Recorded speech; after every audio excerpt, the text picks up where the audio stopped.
I'm George Monbiot, and I've been collaborating with Ewan McLennan on an album called Breaking the Spell of Loneliness.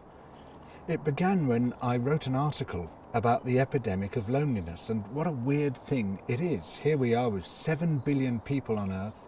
We are the hyper-social mammal who can't survive. In evolutionary history, we couldn't survive for one night by ourselves. And yet here we are, succumbing to this massive epidemic of social isolation. How could this be? Why was this happening? And to my surprise, the article went viral. And I had a couple of publishers got in touch with me saying, would you write a book about it? And I thought, yeah, I really want to spend 3 years sitting on my backside writing about loneliness. I can't think of anything better. But then I thought, I do want to do something with it, but something that's not writing, because writing is an isolating process. I mean, I couldn't think of anything more depressing. But then it struck me that, well, maybe the answer is music, because music automatically begins to bring people together. It sort of almost answers its own question. Only one problem. I can't play a note of music, and my singing's banned under international law. So I went to someone who can, a musician I've greatly admired for some time, though he's still a young man, Ewan McLennan, and I proposed a collaboration.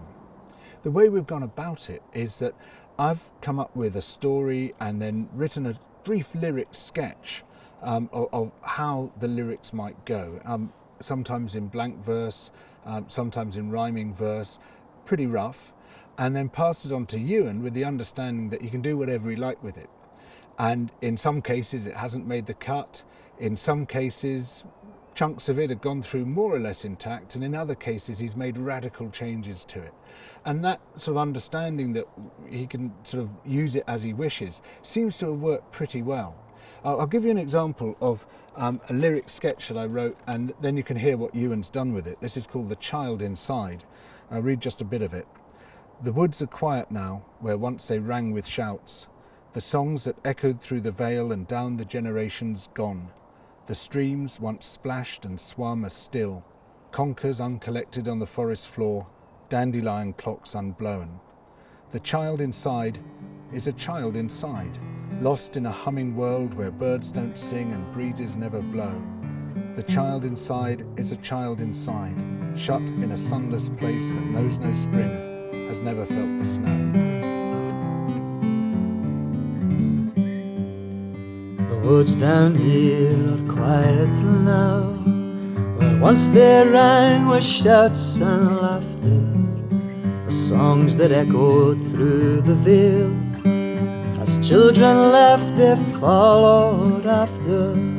The streams that once we jumped and swam, the old oak tree we gathered under. The child inside has lost these sights. The child inside has lost the wonder.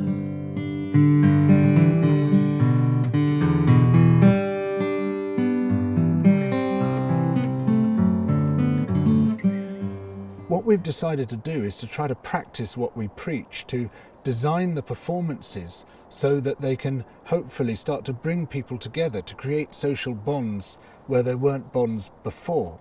And so we've been talking to charities who've been engaging with the issue of loneliness to try to work out how best we might do that. And we're slowly coming up with ideas for making the performances quite collaborative, for bringing people in, for getting them talking to each other, and most importantly, for turning them into a party at the end, where we go to a pub and find ways of crossing boundaries between groups of people who know each other and introducing them to each other, so that the evening, the event goes on beyond the actual performance. If I am to win, then you have to fail. It's each for himself, they've spun us the tale. If I am to live, then you have to die. This, my friend, is the time-honored lie. This, my friend, is the time-honored lie. That is such a thing as society. It keeps us from losing our minds. It's working and living and laughing together that makes us humankind.